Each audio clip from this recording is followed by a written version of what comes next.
Today, I will present the core teachings of Buddhism that all of us must understand and realize. The essence of Buddhism already exists within our minds. It is about liberation from the cycle of birth and death. It is about what we must know within ourselves. It is about seeing the truth, seeing that all conditioned phenomena have no owner. They are natural truths that the mind can recognize at all times. When the mind awakens internally, it will see the truth. It will see that all conditioned phenomena, both external and internal, are anatta, non-self.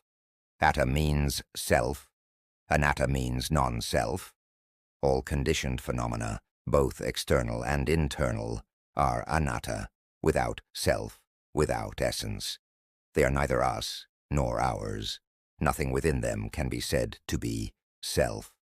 This is why the Buddha taught that the five aggregates, form, feeling, perception, mental formations, and consciousness, are all anatta, without self.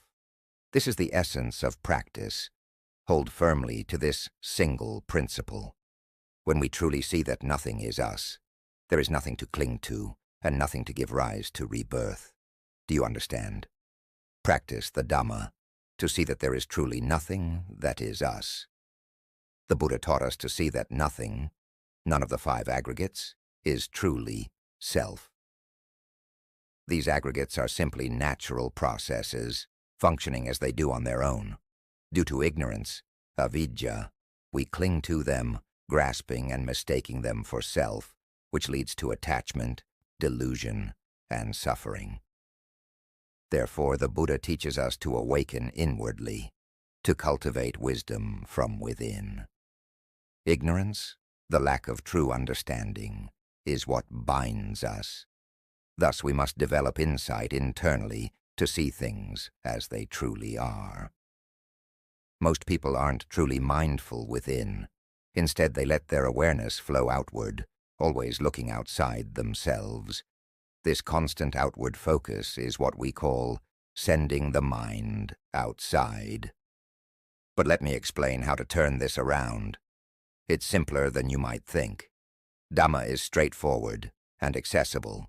Remember, each of us, young or old, able-bodied or disabled, male or female, in any social role or status, wise or not, has the potential to see the mind's true nature. Why? Because the Dhamma is universal. It's about turning inward, realizing that we all have the innate capacity to observe and understand the mind as it really is. This wisdom is within everyone. We just need to recognize it. Because everyone has a mind, and this mind is influenced by ignorance, avidya, a lack of true understanding, we become deluded. This ignorance leads us to cling to conditioned thoughts and perceptions, creating a sense of self where there is none. As the mind flows into these mental formations, a concept of self takes shape, turning abstract thoughts into something we perceive as real. When our awareness flows outward, it attaches to these mental formations, which are simply thoughts and impressions. This inner voice of thoughts constantly speaks in our minds, and as we go along with it, we assign value to each experience. We start to see our mind as self and the act of knowing as me. This leads to consciousness creating a sense of self, or me, or I. In truth, this self, me, or I is just another product of conditioned thoughts, arising and passing moment by moment. We tend to label our emotions, calling them happiness or suffering. We give meaning to mental images, identifying them as father, mother, animals, or people, assigning concepts to everything we see. We even attach importance to our own thoughts, labeling this inner voice as my thinking. In this way, we extend labels to everything we perceive, defining things as my body, my family, or my possessions. We label things as people, animals, home, car, land, wealth, and even the elements earth, water, air, and fire. We apply these labels to the entire world and universe, giving everything a name and identity through language and conventions. This act of using conventional language gives meaning to everything, creating the illusion of ownership and identity. Then we assign labels. This is wholesome, that is unwholesome. This is right, that is wrong. This is merit, that is sin. By assigning these values, dualities emerge, and dualistic conditioning takes place. It all arises because we're engaging with and fueling these fabrications. However, when we gain inner awareness, we see clearly that all of this is just fabrications. Who is the one fabricating? If we become inwardly aware, we can see that all these fabrications arise from mental formations within. When the mind awakens to this inner reality, it perceives that these fabrications are simply natural processes, without an owner, without a true self, and beyond our grasp. Can a thought truly possess substance? Does it have a self? Can it be touched or held? If it lacks a self, then why suffer over it? Why engage with it at all? The sound I'm speaking right now, does it have a self? It arises and then fades away. Mental images and emotions are the same. Do they have a true self? Try picturing your mother, your father, or even the world. Imagine a large Buddha statue. Does that image have a self? Can you hold it? If it has no self, then why engage with it? Why cling to these mental images? When you think of someone you dislike, the image appears, bringing suffering along with anger, resentment, or hostility. But does that image in your mind truly have a self? It doesn't. So when it has no self, why suffer with imagined images? When we think of something, it appears in our mind. But if we're aware, knowing that we're simply thinking, we can see that all of this is just mental fabrication, an illusion. Emotions are the same. They arise because we think.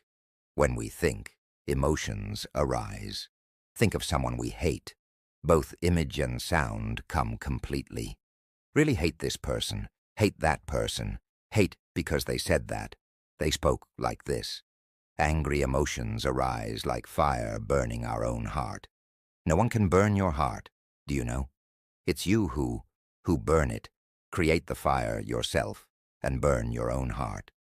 Ask yourself, do these emotions truly have a self?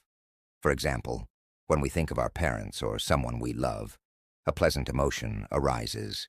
Both good and bad emotions come from the same place. They're simply mental fabrications. Do these fabricated emotions actually have a self? Can they be touched or held, molded into something solid? They can't. So, if they lack substance, why be happy, or suffer over them, or cling to them at all?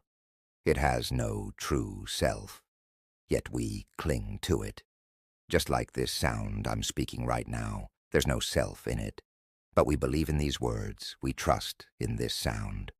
This is what it means to be a sentient being lost in the world of conventions, believing this constructed world to be real, trapped in a web of mental fabrications, yet unaware that it's all fabricated. The Buddha saw this world as empty, as did all those who have reached complete enlightenment. They all saw this world as empty, void of substance, without inherent meaning, and containing nothing real within it. It is void, it is not anything, and it does not have anything. As we speak, nothing truly exists. Yet the moment we think, things instantly appear. But if we understand that all of this is merely mental fabrication, it all dissolves, becoming nothing at all. We engage with these thoughts and fabrications so much that we even carry them into our dreams. We are dreaming even with our eyes open, living and moving in a world of illusion. Whether walking, meditating, or going about daily life, whatever we do, from waking until sleeping, we are constantly dreaming, living in a world of illusory dreams, in a world of thought formations, stuck in the world, deluded in the world. The Buddha taught that this world is empty. It contains nothing and is nothing in itself. Yet humans perceive it as if it were real, and believe in their own existence as real human beings. They believe that yesterday or last night truly existed. They recall sleeping last night, dreaming of this or that, and flow along with these mental fabrications, clinging to memory and imagination, playing with perceptions and memories, and endlessly fabricating. Do you see that all of this arises in the present? It is happening now, in this very moment. If we become aware of our thoughts, imaginations, and fabrications as they occur right now, being mindful of this present moment, this is awareness. We will realize that these mental constructions happen in the present. We will also see how we have continuously flowed with them until we fully believe in these conventional labels. We believe that the sounds we hear, whether spoken in our minds or out loud, have substance. We believe we are exactly what we think, perceiving this as true and real, convinced that this is who we are. When we flow with these fabrications, all stories arise about us being human, born into this world, living for 20, 40, 60 years or more. We cling to the belief that we are truly human, carrying the weight of our life experiences. But when we see that all of this is just thought, and that these thoughts have no true self, as the Buddha taught, we can incline the mind to be aware of all phenomena as they arise. Incline the mind completely toward non-self, seeing that all of this has no self. All of this is merely nature that appears and dissolves when conditions end. It is nature without owner. It is nature without self. It is nature being as it is. There is no self at all. There's no self in any state. It thinks by itself, imagines by itself, dreams by itself, remembers by itself. Seeing these conditioned phenomena, they are nature without owner, appearing by themselves and dissolving by themselves. There is nothing to do with these natural phenomena. Simply be aware of them. Once understood that all suffering is this mental formation, we see that when we flow with our thoughts, we also flow with mental images and emotions as they all arise together. Thoughts, imaginations, and emotions become entangled, and we sink into them, becoming immersed in these fabrications. This is the nature of being caught in the cycle of mental fabrications, creating and attaching to them endlessly. When we understand this clearly, tears may fall, because we see that everything is thought, formation. If we become inwardly awakened, we will see clearly that everything arises because of our thought formations. When we think, this is house, it truly becomes a house, and our house too. The sense of self appears instantly. When thinking of wanting bread, the image of bread appears. Bread with jam already spread, with fried egg, with butter, appearing in thought. And we believe it truly exists at that moment. We've flowed away, we've submerged, we've completely attached to thoughts. Thoughts, which are conventional reality, think by themselves. Then we submerge in thoughts, attach to thoughts, are deluded in thoughts. Then we suffer, weep, and cry with the thought formations that we all have created. And finally, we plead and beg, paying homage to external things, to sky, wind, deities, sacred objects, all of which is seeking refuge in external things. People seek out so-called miracle workers and become trapped in all kinds of superstitions, which are themselves just fabrications. They cannot escape the world of fabrications because humans are swept away by these conditioned states, carried along with suffering, believing in it, and clinging to it completely. Everyone still believes that we are human beings, don't they? You believe that we have a self, don't you? But the Buddha taught that the five aggregates have no self. There is nothing that is truly us. We are the mind. We are the pure element. Our mind is a pure element, clear and all-pervading, blending with everything. It is extremely clear, profoundly pure, like the emptiness of space. It is the element of emptiness, clear and pure. However, our minds are influenced by ignorance, by not knowing. That's all it is. The mind does not understand what comes into contact with it. It simply does not know. This is because it cannot inherently know. It is a pure element that exists without fabrications. It is a natural state that merges with everything. This is its starting point. Because of this, it creates mental formations, fabricated processes, to perceive and label what comes into contact with it in order to learn. But once it starts creating these mental formations and fabrications, the mind engages in assigning meaning and becomes bound to these processes. Thoughts, imaginations, and emotions once created, the mind continues to nourish and sustain these mental formations, allowing them to function continuously. The nature of thought is simply to think. It acts as the officer of thinking. The officer of imagination performs its function of imagining, and the officer of emotion creates and processes emotions alone, whether pleasant or unpleasant.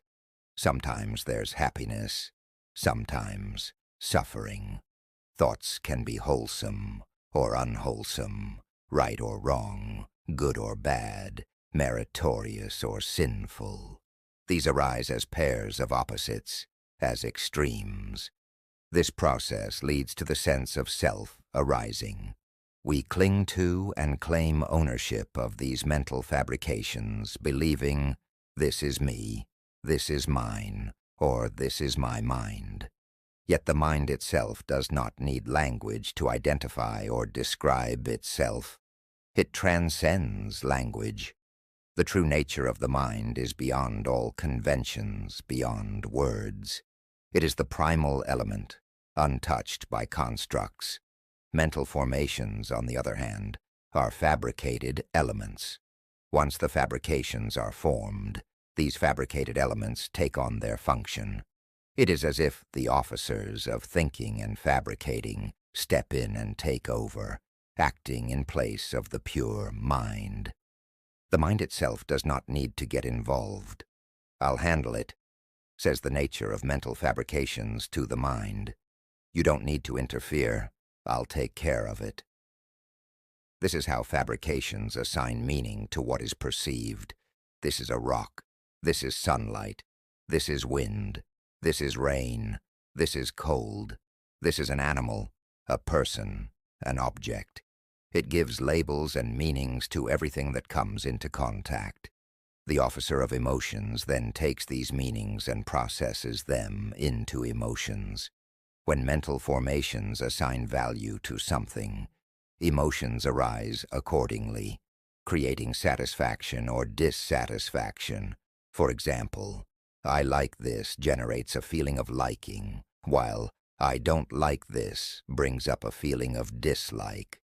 The officer of emotions works in coordination with the officers of thinking and imagining, perpetuating the cycle of mental reactions. The mind's only job is awareness. It simply knows whatever arises. While this awareness function just knows, the functions of thinking, imagining, and emotions pull us to give value to external things. They make us believe that everything we see and experience, all physical and material things, belong to us. They label the elements as the four great elements or as part of the basic necessities of life, and give meaning by saying, this is our world, our society. This natural process of thinking operates continuously, creating mental formations without stop. The mind just learns and knows along the way. It cannot speak. It can only know and understand things superficially. The mind doesn't truly know who it really is. It doesn't even realize that it has created mental formations to fabricate and learn about things. It doesn't know why it created these formations or why it engages in this learning process. It just wanted to create mental formations to learn about everything. That's all. The mind itself doesn't know. It has this not-knowing quality. Until one day, it encountered the greatest sage, the supreme teacher, the Buddha, after his enlightenment. He understood this nature and helped the mind know itself. The mind is pure consciousness.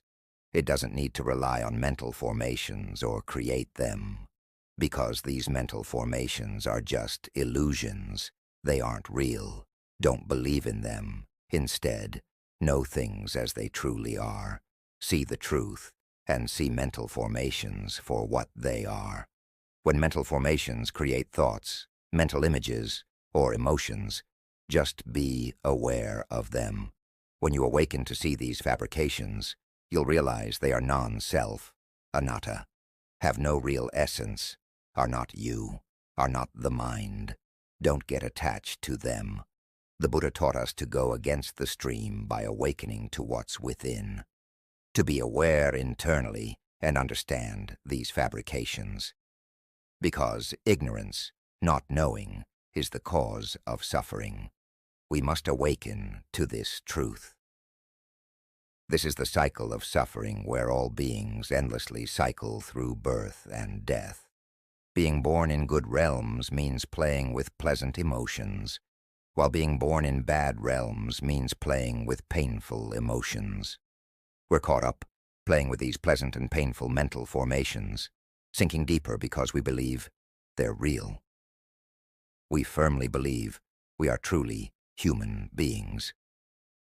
We give value to these abstract concepts: happiness, suffering, good, bad, wholesome, unwholesome, treating them as if they have real substance. We believe they have a self and that we must seek happiness because there's a real self. We believe suffering has a real self too.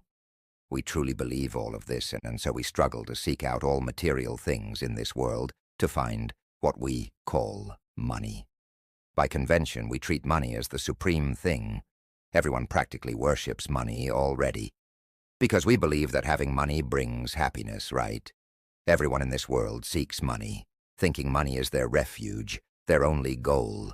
99% of people in this world seek money because we believe this is our refuge, our highest goal.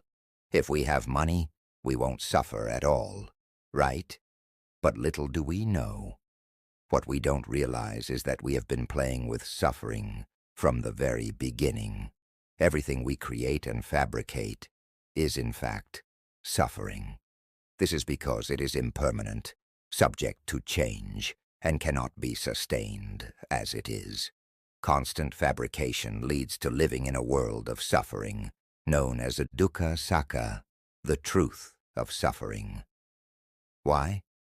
Because we do not recognize that this is suffering. We are all caught in this cycle of existence because of ignorance, avidya. This ignorance is the cause of suffering that constantly dominates us. Therefore, the Buddha emphasized guiding us to go against the stream and awaken to what's within. When we're awake internally, we'll see the fabricated thoughts, and ignorance dissolves through the power of the awakened mind. Not knowing becomes knowing. When we see these fabrications, we understand that all fabrications, past, future, and everything we create in this world, arise from inner ripples. The voice speaking inside is a ripple. These feelings that arise with meaning come from these ripples of mental fabrication. When we become awakened and see these inner ripples of mental fabrication, thoughts and emotions that arise as conditions with meaning, and when we see these conditions arising in the present moment, we don't get swept away by them. We see them and let them pass. As soon as they appear, they dissolve. We'll see this more and more frequently. This mindful awareness of what's happening within is called satipatthana, foundations of mindfulness. Anyone who maintains this inner awareness continuously will achieve enlightenment and reach the true reality. Listen to this teaching often because listening to Dhamma causes our minds to gain complete understanding. It's direct teaching to the mind. It would be even better if we could teach ourselves to be awakened. Think about how many years you've been teaching yourself. What are the results? Have you truly realized the Dhamma yet? Are you still doubtful, unable to grasp the core principles? Mixing up different principles, arguing about what's right and wrong, what gives more or less merit, what's wholesome or unwholesome. Still playing with conventions, not understanding that this is the world of suffering. Still stuck in the world of suffering, playing with suffering. All the knowledge and understanding we've accumulated so far, we're just playing with mental formations and suffering. To truly understand Dharma, Buddhist teachings, one must be like an empty glass, free from preconceptions. You can't compare it to any other principles, or else you'll remain stuck in suffering. Right now, everyone is carrying the burden of their mental formations and engaging with them. I need to teach you to see and let go of your old mental formations first, the old knowledge and perceptions that you've memorized and believed to be correct. If these old understandings were truly correct, you would have already seen the mind in its natural state long ago. Another thing, we've held on to teachers and external refuges long enough. The true refuge exists within the mind of each of you. Remember this well. Refuge is not found externally, but internally. Dharma is not found outside, but inside. Don't seek Dharma externally. Don't look for the essence of Dharma outside. Don't search for the present moment externally, because the present moment is right here within. The moment of awareness right now. This is the present moment. The present moment is not found by staying at temples. It's not found by going into forests or mountains, walking or sitting. The present moment is not in postures. It's not in wearing any particular colored cloths or robes. The present moment is right here, all the time. It's simply about whether you can be aware of it. Know that right now you are aware like this. Whatever thoughts arise, be aware of them. If you can see the thoughts speaking in your mind, the voice inside, yes, that's it. Because these mental formations, these thoughts that are happening, they assign value to everything. When you can see this completely, prepare for tears to flow. After that, awareness will continue on its own. It will become great mindfulness, great wisdom. It will stay focused within. It will see thoughts, observe them and let them pass. Observe and let pass. It will keep seeing until it detaches from assigning values, until it becomes familiar with being awake and aware. Before, it was familiar with flowing into thoughts, thinking constantly, living in a world of mental formations continuously until it became automatic. When you frequently maintain inner awareness, seeing thoughts, knowing them and letting them go, seeing thoughts, knowing them and letting them go, from waking until sleeping, you begin to become familiar with being inwardly aware. You start getting used to seeing thoughts. As you listen to these Dharma teachings, understanding deepens gradually. You'll come to feel that you see thoughts constantly, yet thoughts have no location, no self. This becomes wise reflection, inclining toward non-self, anatta. Write on paper and post it at home. These 5 aggregates, which is form or physical body, sensation or feelings, perception or recognition, mental formations is thoughts and intentions, and last one is the consciousness or awareness. They are anatta, without self, not me. Nothing is truly me. Write it and post it up. Stay inwardly aware. Just maintain inner knowing. Simply know and then let go. Anyone who still flows along with thoughts and emotions, still flows as before, still plays with thoughts, their mind will endlessly cycle in samsara, because it's all ignorance. But if you maintain inner awareness, seeing mental formations, then ignorance and not knowing dissolves away. It disappears. Where could ignorance exist? There is only knowing, seeing thoughts, seeing and letting go.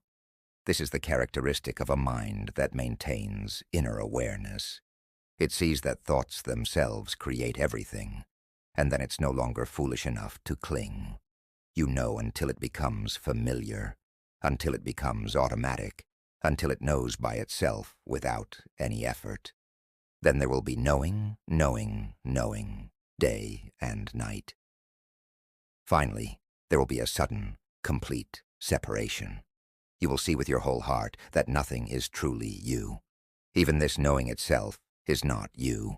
It knows by itself. The mental formations, the thinking, the imagining, the emotions, none of these are you anymore. They have no self. Even this knowing is not you. It knows by itself, without a self. Only the pure element remains, evident in the heart, pure and clear. Such understanding can bring tears and leaves no doubt. Doubt is completely and permanently eradicated, and there is nothing left to do. This is called the task is done. There is no need to maintain the mind or any state. You know with certainty that this mind is 100% unborn, fully evident in your heart at all times, from waking to sleeping. You constantly see that the mind is unborn. This is how it is. This is completion. But for those who haven't reached completion, there will be doubt. Remember this well. If there is still a question of what happens next, they will still have such doubts, not yet free from doubt. It means the realization is not yet complete. To reach full understanding, all doubt must be eradicated. Grasp this clearly. There is nothing to maintain or preserve. What is there to preserve when nothing is truly us? Who is hearing this sound right now? When the mind sees its own nature, where is the sense of self? Let the mind answer. There's no need to think, no need to involve thought at all. This has nothing to do with thinking.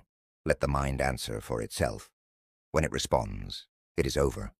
Let the mind accept this truth on its own. We study and practice Dharma to teach the mind, to let the mind know and see the truth that everything is anatta, without self. When the mind accepts this truth, it's complete. Therefore, everyone must absolutely not cling to external refuges. Teachers are merely pointing out the way, nothing more. You cannot cling to them. The moment you cling, there is immediate birth.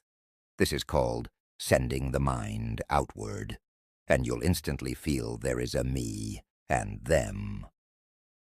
Teachers are just guides, pointing for us to go against the stream and return to inner awareness. If we wish to be free from suffering, we absolutely can be, without doubt, 100% certain, never to be born again. Imagine if all of us only spoke about awakening within, reminding each other not to get carried away by thoughts. We teach one another. We teach our children and grandchildren. Teachers teach their students. Mentors guide their disciples. And we share this understanding with those in need, the elderly, and the wider world. We spread this message through social media, through news outlets, making it a way of life. It would create families rooted in awareness, schools centered on awakening, a society dedicated to mindfulness, and even a nation built on the principle of inner awareness, encouraging everyone to recognize their thoughts and be aware within. Everything arises because of thinking. Try looking at your own body, like your legs. Do they tell you that they are your legs? Only thought assigns value, saying, "This is called a leg." that which is called a knee, this that's called a thumb, index finger, middle finger. This is left hand, right leg, left leg. It's all just words speaking. But the leg itself never says whether it's left or right, or what it is at all. This voice tells us that today is Saturday, March 30th. Look around at nature.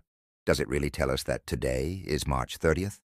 But because of our thoughts and the concepts we've created and cling to, we're stuck in these concepts and sounds. We play with these sounds and mental formations, which means we're playing with suffering. We're stuck in suffering and don't know how to escape it. If we don't truly understand suffering, how can we ever be free from it? Right? That's why the Buddha taught everyone to understand suffering.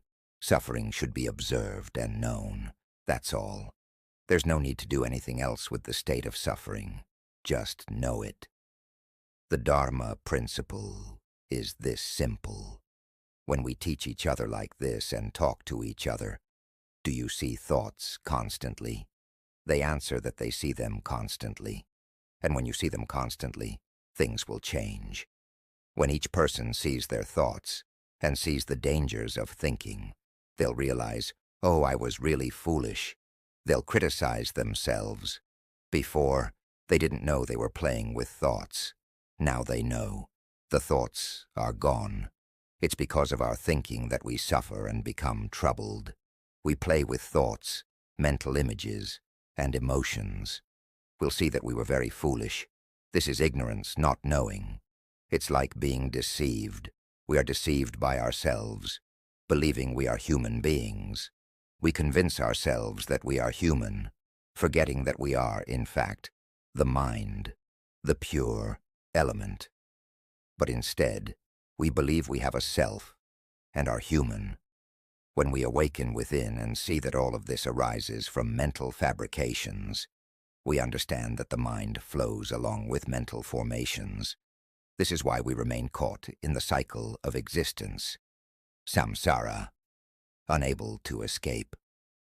When our mind leaves this body and the body reaches the end of its lifespan, isn't that true? Once the body dies, the mind drifts to find a new vessel. When that body reaches the end of its lifespan, the mind continues to drift, finding another vessel, repeating this cycle endlessly. This happens because of avidya, ignorance, because the mind itself lacks the knowledge of wisdom. Thus it needs to seek vessels of varying forms, based on what it clings to. When the mind finds a vessel in the form of a human body, the most excellent vessel, it is fortunate. It is an incredible opportunity when one is born as a human and can hear the Dhamma of the Buddha. It is even more fortunate when everyone in society encourages one another to awaken within and not play with thoughts, because this is birth. Consciousness flows into birth, born into a world of mental formations, experiencing happiness and suffering, flowing with it. We think on our own, cling on our own, suffer on our own, and can't escape from our own thoughts. But once we know that we're thinking just that, everything ends there. It becomes a natural state of awareness within another natural state. The mind continues to think on its own, separate from the awareness. These are two distinct aspects that do not intersect. Before, we thought they were the same, fused together. It's like they were stuck together. But when we awaken and become aware within, we see that they are completely separate, different entities. The natural state of awareness exists in an undefined space, always clear and continuous, empty and pure. It's the element of emptiness, sunyata, completely pure. This pure element maintains constant awareness, while thoughts, emotions, the voice that constantly speaks, mental images, and emotions are merely objects of awareness, like movies projected on a screen. The movies playing on the screen go on with their own story. There are heroes, heroines, sounds, images, and complete emotions all on that screen, appearing for consciousness to observe. Consciousness is like a robot, sitting and watching. It just knows and observes the various things being displayed. This is its natural state. Where is there any self in this? Think of it this way. We are truly a pure element that has no form, no characteristics at all. It doesn't come or go, isn't dark or bright. The one observing is just like a robot, while the stories projected on the screen continue to play out their role independently. This is how we come to understand, maintaining this inner awareness, teaching each other in society. Eventually, each person comes to share their experience. Wow, it's amazing. I see thoughts constantly, whether walking, lying down, or sitting. Wow, I see them all the time. These thoughts are dangerous. Before, I flowed along with them because I didn't know. They are always there, influencing us, making us feel happy or miserable. They can even push us to the point of harming ourselves or others. Thoughts can lead us to engage in nightlife, gamble, or commit acts of infidelity. It is all thoughts and emotions that drag us along. When we see the dangers of these mental fabrications and the suffering they create, we come to understand their true nature. Once we see this, there is only awareness left. It doesn't cling or engage with them. Ask your own heart, who is aware? When the heart questions itself, a sudden realization arises, a profound insight that breaks through. Hey, even this awareness is not me. Tears fall, overwhelmed by the realization. It's like being a bird released from its cage, able to fly everywhere freely, a complete freedom where nothing remains. Nothing is self anymore. No need to be cautious about anything because there's nothing there at all that has any self-identity. We don't have never had, a self. This truth becomes fully apparent in our hearts. Everything becomes clear, light, and completely free. Stay inwardly aware, everyone. Keep being aware. Stay relaxed with it. Listen to Dharma recordings often. People will start talking about inner awareness. Those who haven't yet grasped the principle should listen to recordings frequently to gain understanding. When this understanding takes root in the mind, and the mind fully accepts it, it will awaken on its own. It will see that thoughts themselves are what create every story, every fabrication that makes us believe we are human beings, that we are men or women. All of it stems from thought. Imagine a world where everyone teaches and shares this insight with each other. Parents teaching their children, teachers guiding their students, elders teaching the younger ones. Society would be filled with conversations about awakening, and even social media would be abuzz with discussions of inner awareness and awakening. When we share stories of our state of awakening with one another, everyone becomes focused on being aware within. The mind does not project outward, it does not criticize others, and it does not engage in gossip or conflict. Isn't that wonderful? When everyone communicates and teaches in this way, it is called giving Dhamma, the highest gift of all. What could be more noble than this? Why were we born? Everyone is born for this reason, to realize the truth. We were not born to chase wealth and become slaves to money and possessions. We were born to see the truth, that the five aggregates are anatta, not self. The thoughts, imaginations, and emotions that construct the five aggregates and create everything are the fabrications of suffering, dukkha sakka. These thoughts assign value to everything and create the sense of self through mental fabrication. Once we awaken within, there is profound peace, a natural stillness that simply exists as it is.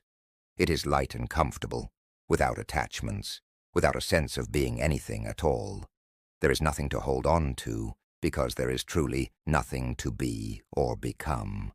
It is just the nature of things, arising and passing according to their conditions.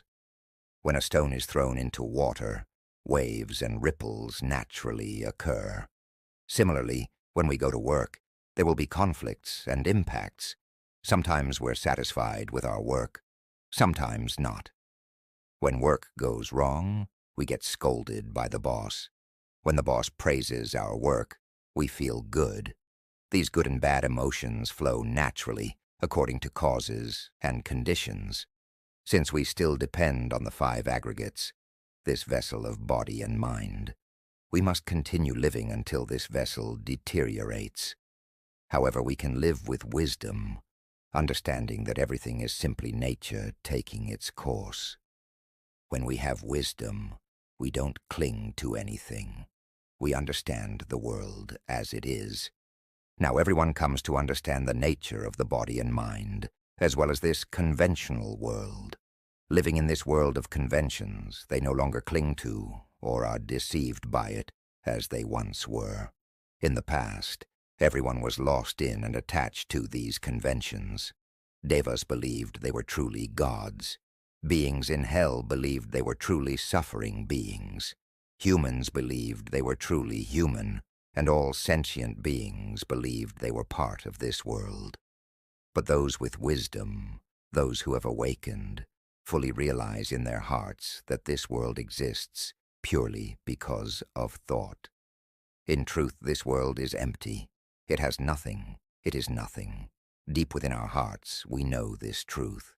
We see the world as not a really being, a world.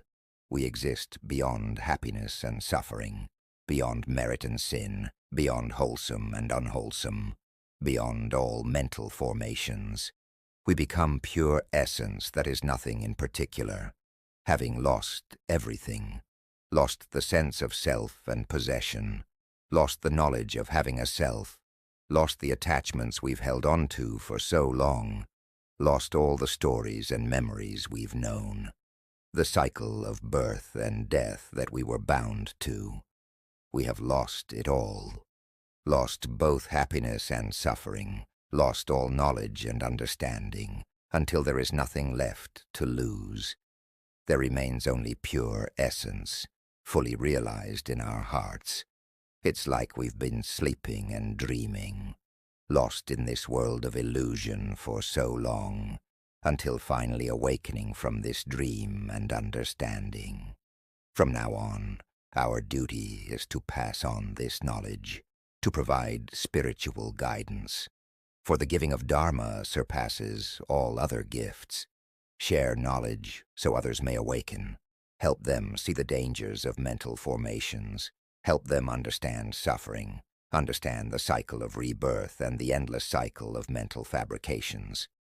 Help them realize and see that there is nothing that is truly self, just as the Buddha taught. The 5 aggregates are non-self, anatta. Sabedhamma anatta. All phenomena are non-self. Nothing can be clung to, not even knowledge or understanding.